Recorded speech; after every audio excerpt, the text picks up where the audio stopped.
Keeping the environment in mind as we garden is of increasing importance. Today we visit an exceptional example of a green garden and learn from the pros how to be successful doing it. You won't want to miss it, so join us as we garden smart from Florida. These moments of beauty and relaxation are brought to you by Proven Winners Flowering Shrubs. Our goal is to leave you free to just enjoy your garden. Proven Winners Flowering Shrubs can be found at local garden centers across the country.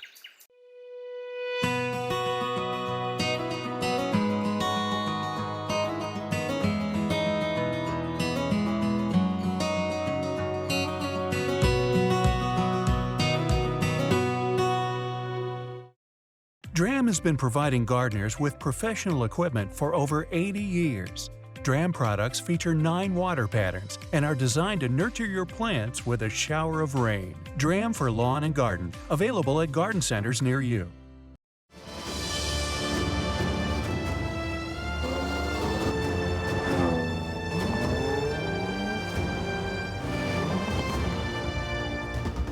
The Jaguar F-Pace.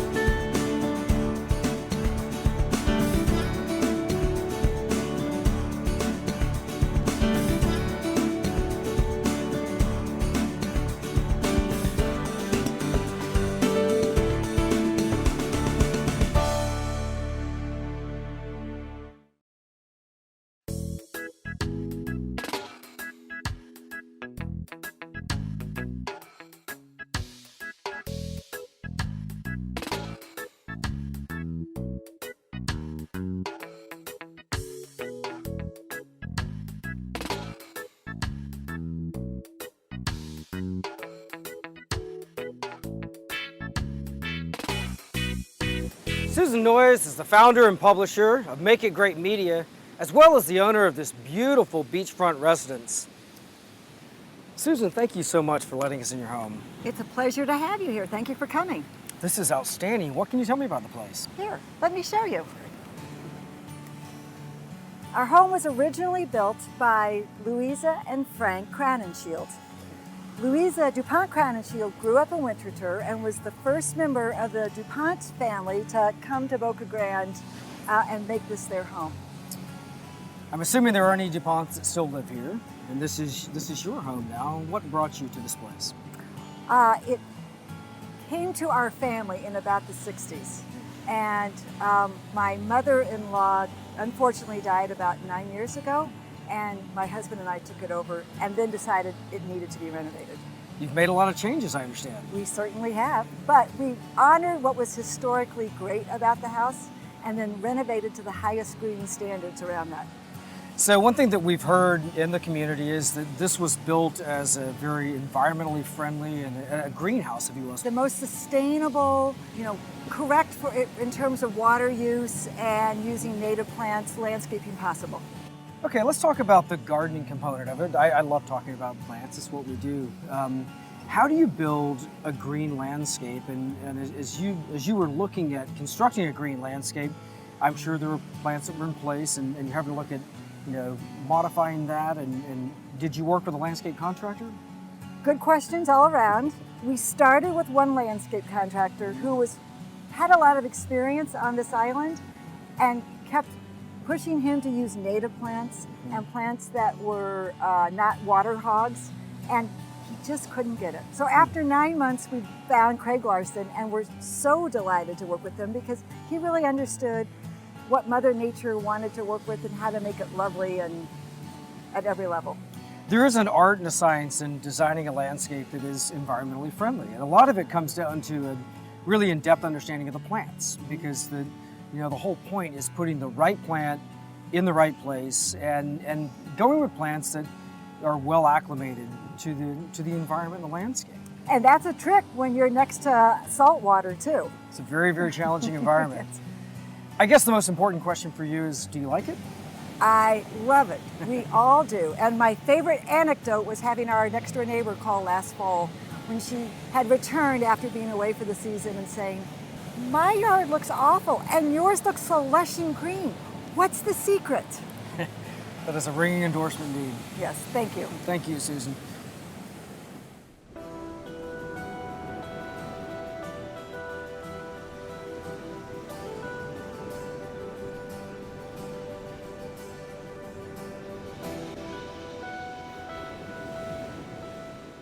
We're here today with Randy Porter, who is a building contractor who works specifically on the design, construction, and renovation of homes in the historic district in Boca Grande, Florida. Randy, thank you so much for being with us. No, you're welcome. Randy, tell me how you got involved in building homes. My father-in-law was a general contractor in Florida. I went to work for him at an early age, and I got involved with the carpentry aspects and building homes and building buildings. And you know, I really liked the day-to-day aspect of seeing the fruits of your labor as a project came together. Absolutely. Today you have your own firm, and how would you say your firm is different from many of the other building contractors in the area? Well, you know, we're always looking for that edge in building, technology, products, that sort of thing. And we could see that the green aspect was going to be a big part of that whole process. The property that we're touring today is a great example of that kind of work with green design, environmentally friendly design. It's got your fingerprints all over it. What was your approach to building this place? Well, a lot of it was, you know, using materials that are green rated in all aspects, you know, including the landscaping. So what are some of the biggest advantages to building green, and what does that look like? What kind of items are you incorporating? Well, you know, one of the largest things was the solar. We have solar electric, we have solar pool heating. You know, all the windows have special solar treatment, that type of thing. We recycled a lot of the building materials on site. A lot of the structural beams in the house were reused, repurposed as, you know, architectural and trim elements in the house. A lot of the trees and landscaping were saved and used in the final design of the building. I would think that water is a pretty significant issue here on the island. It absolutely is. Our water comes to us from an RO plant off the island. You know, we're a barrier island, so it's very costly to make that water and pump it to the island. The property has existing cisterns that were refurbished, and we collect all the rainwater, and that's used to water the plants. You know, that's a big issue when designing landscaping on the island. We have a lot of salt here. We need drought tolerant products, so that comes into play as far as, you know, water conservation. Absolutely. Well, Randy, we're going to dive into the garden. Thank you so much for being with us. Oh, you're very welcome. Thanks, Eric. Craig Larson is a horticulturalist and a landscape contractor who over the years has developed a specialization in xeriscaping and environmentally conscious landscapes. Craig, thank you so much for being with us. My pleasure, Eric. Craig, what initially sparked your interest in plants? A hobby. I was going to school to become a microbiologist and didn't want to work at a beer factory. So I pretty much developed an interest in the plants based upon my hobby. So you got a horticulture degree? I have a degree in horticulture from the University of Florida. Now, how did you end up in the field of xeriscaping or environmentally conscious landscape design? It was something that developed pretty much out of a demand from certain clients. The fact that conservation of water, sound horticultural practices obviously were to the benefit of the environment and to the benefit of the plant material, made things lower in maintenance. Not only do you have quite a bit of experience in that field, but you've won some awards as well. We have won some awards, a national award, basically based upon some beach landscaping that we've done out here on Boca Grande, and several state trade awards, okay, for other work that we've done. Well, you've got a great example of one of your projects that you're going to show us today. Let's get started.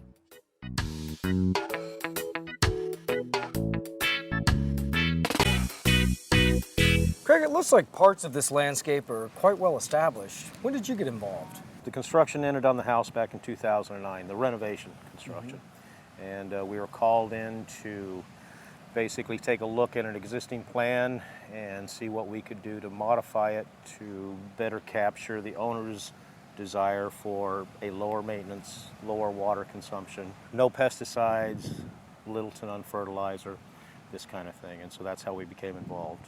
How extensive was the project? This looks like a fairly large site. It was quite extensive. The entire process, including some of the hardscape aspects that we were involved in, lasted about 6 months. Wow. So, Now, did this involve mostly the removal of items they didn't want, or was it more just adding to the existing? on the plan that they had, there was plant material that didn't fit the bill. Okay, as far as the low maintenance, low water needs, this kind of thing. There was even some issues with what Department of Environmental Protection would accept this close to the water. So we came in and we modified the plant palette.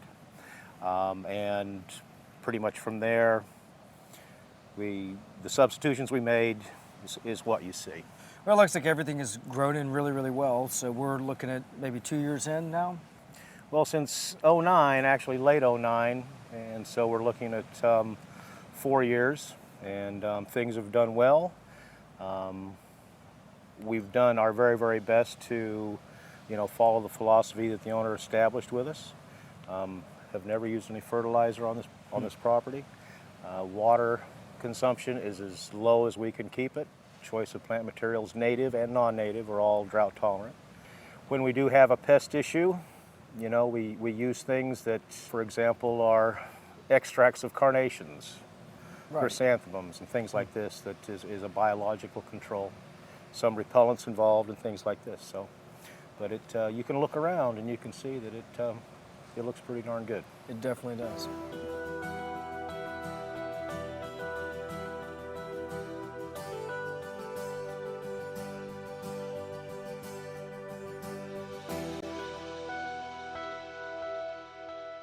As we work our way through this property, I'd like to start by talking about what was here initially, or I guess the bones or the skeleton of this site. What kinds of plants were the more established ones that you were able to keep? By the time we were involved, the original courtyard was gone. They had already started to work on the construction of the pool. But I had been on the property before. There was nothing as far as a significant attempt at organized landscaping. It was a little of this, a little of that. What we were able to reuse were some things like the larger traveler's palms. There's a Phoenix reclinata up against the house, which are bigger pieces and we could reuse. But for the most part, what this property was, as you can see, the native canopy, some older coconuts, cabbage trees, the gumbo limbo, and the sea grape. And pretty much it's created an environment that dictated on which direction we had to go. Sure, and with the natives that you found here, they were, of course, very well suited for the site. And absolutely. They played into what you were trying to design. It played in, and it also told us what to reuse, even though those existing natives, the ones that were here, may have been part of the lot clearing for the renovation of the house. It showed us really which direction, like I said, that we needed to go. Absolutely. Okay. Well, that's an important thing when we're looking at a site, is to look at what's already doing well there. It can be very instructive Correct. as to what naturally wants to grow. Correct.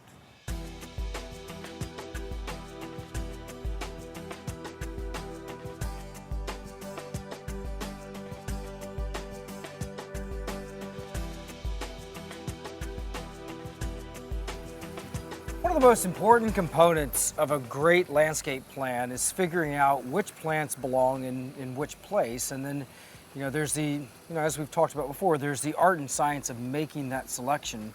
And with a green landscape, I would imagine that would be even that much more important, because you're limiting your plant palette in many different ways. What were the specific criteria that you were looking for as you were putting together the plant list for this plan? Well, we have a client that is here different times of the year. We want to try and maximize color during those times of the year. We want to maximize the effect that textures and colors have working together. But the biggest thing is we ought to make sure that we group things together that require, similar amounts of water. Not necessarily using more natives and more natives and more natives, but integrating the natives with material that might be a little more common. You check your exposure from the sun, you check your exposure from the wind. Knowledge tells you what is going to work, what's not going to work, what's going to be like chasing your tail. And you know, from there, we made the selections based upon pretty much the environment and knowing when the client was going to be here. And you talked about earlier, they wanted plants that did not require a significant amount of water. You do have some irrigation on the site, right? Everything is irrigated, but it's irrigated with a drip irrigation system, utilizing the cisterns as a water source when that water is available. That has been subsidized by some irrigation wells that are here to be used if needed. But the biggest thing is controlling the amount, the frequency, and that kind of thing. The biggest thing is there's no potable water being used. Creating potable water takes a lot of energy. Of course. You know, so it goes as far back as far as the footprint, all the way to the production end of it. One thing I think that's really impressive about this design is that with many green landscapes, they look more like what we might just see in nature. They have kind of a wild component about them. But this is a very beautifully designed, a very well organized, and it's a gorgeous landscape. So you've accomplished the environmental concerns, but also it aesthetically is a very beautiful place. Yeah, I mean, when most people think, okay, well, you got to use all natives. Well, that can be boring, okay? You can integrate non-natives with natives as long as you pay attention, again, to their watering requirement and things like that. And you integrate the two and you get interest. You get texture variation, you get color variation, and again, it's something that has worked well here. Absolutely.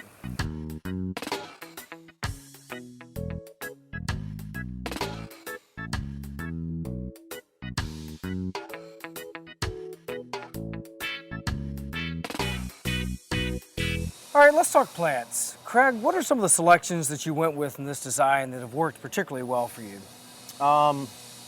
Out here in the courtyard area, we've been able to utilize things that are a little bit more, we'll call them tropical. We've got the variegated arboricola, good coloration as far as the leaf, flowering as far as the bougainvillea. Things like wild coffee are out here, nice shiny leaf, kind of a waffly wrinkle to it. Ixoras, gives you a nice pink blossom. And, you know, some of the native material, green and silver buttonwood.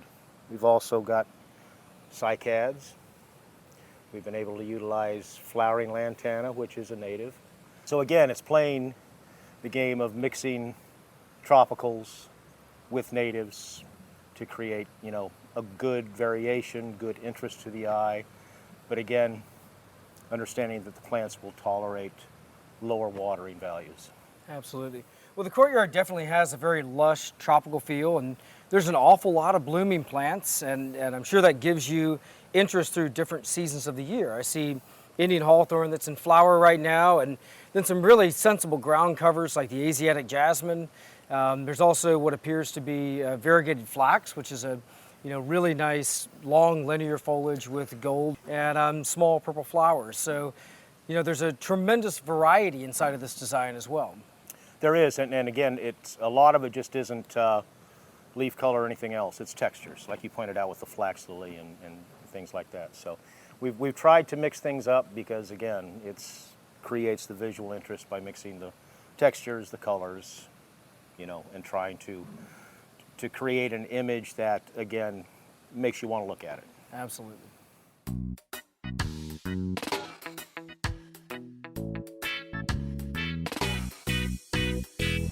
This part of the property is very different from the more cloistered, protected courtyard that we were just in, as it backs right up to the very, very edge of the water. We're probably only 30 feet from these beautiful breakers. What kind of environmental challenges did that pose? Well, it's a complete 180 from the other side of the house. The wind, the salt, the exposure dries things out much more than on the other side. And therefore the plant palette becomes very restrictive. We've got to use the material that is native to a frontline dune situation. At times when we get really rough surf, the seawall acts as a backsplash. The water comes up, the wind blows it almost up to the house. So as a result, these plants have got to be able to deal with that kind of salt exposure. Well, what we've got is we've got a helianthus, which is a sunflower. It's known as dune sunflower. It grows in the first line dune situations. The taller grasses are your sea oats. Gives us the larger panicle during the fall. We've got carissa, natal plum, nice dark shiny leaf, white flower, and an edible red fruit. I notice you also have a turf situation, which I know can be a challenge in really saline environments. Well, it is, and again, the owner had no desire on trying to make this the country club look back here. So we chose a pasture grass that comes in with its certain variety of, weeds, as we'll call them. But again, it covers the grass, stabilizes the ground, and again, it is what it is. Green is green, as they say. Well, it's a very different look from the courtyard, Yes. but also it's a very nice natural feel going up to the edge of the water. It is, and it's, the back of the house here it's a first line dune situation. So to try and do things with plant material that's not native to that environment is a waste of time. Absolutely.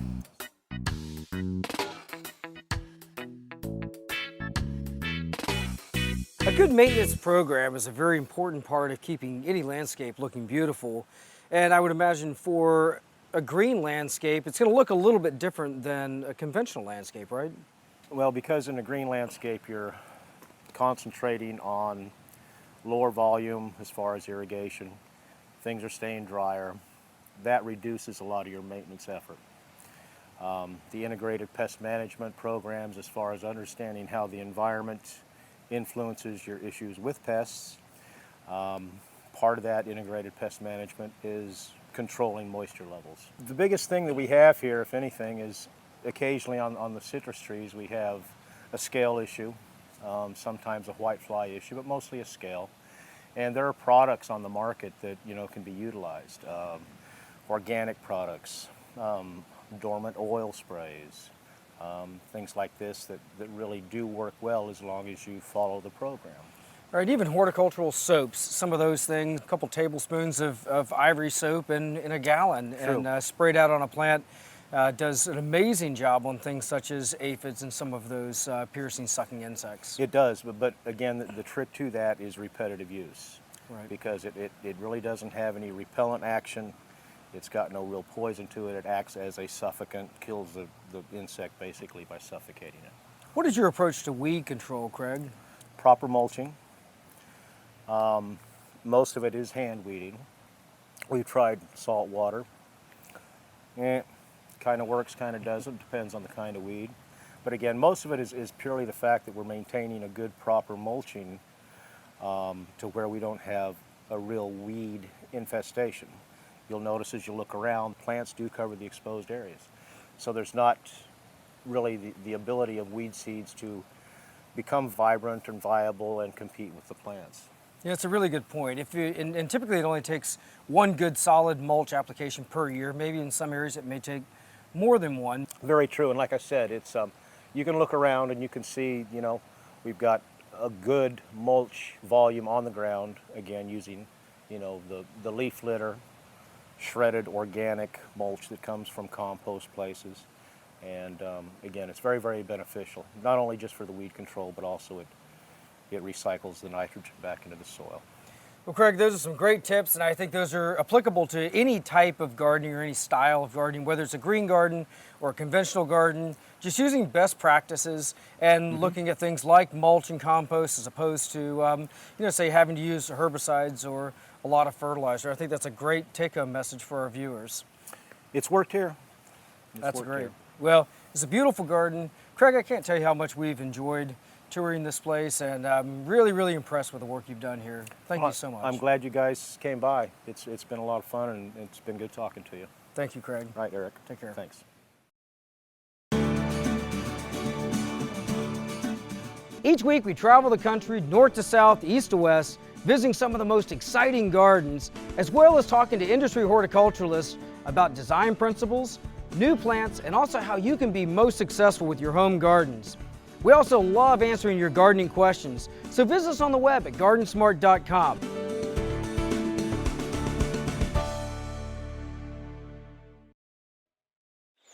These moments of beauty and relaxation are brought to you by Proven Winners Flowering Shrubs. Our goal is to leave you free to just enjoy your garden.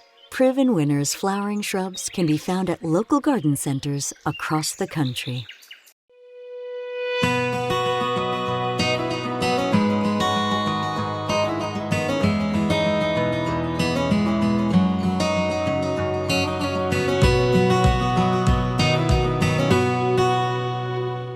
DRAM has been providing gardeners with professional equipment for over 80 years.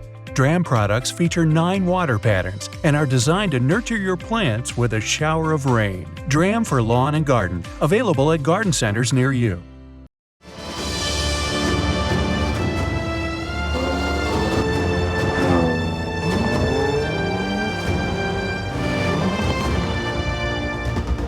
The Jaguar F-Pace. Today we visit an estate where the homeowner has incorporated eco-friendly design into their home and their garden. And we also discuss ways that we can incorporate best practices into the way that we garden every day. If you have questions about anything you've seen today, visit us on the web at gardensmart.com. And remember, even if you're a master gardener, there's always more to learn. So join us next week for more great gardening tips and ideas as we garden smart.